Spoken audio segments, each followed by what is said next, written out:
Hello guys, ayan gumawa po tayo ngayon ng mini pizza and fatire.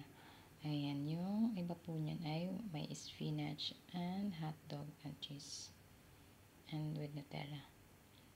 Ayan, check nyo po yan guys, napaka-fluffy po ng ating dough.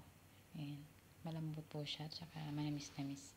Next time po ituturo ko po sa inyo kung paano po gumawa ng dough. Ayan, ito po yung with hotdog. Ayan, ganyan lang po guys paggawa. Ito naman po, ayan, gagawa ka lang ng round, as ayan, triangle lang po siya. Ayan yung with cheese. Ayan, tapos na po yan guys. Ayan, naluto na po natin siya. Napakasarap po yan guys, malambot po siya. Thank you for watching guys, and God bless.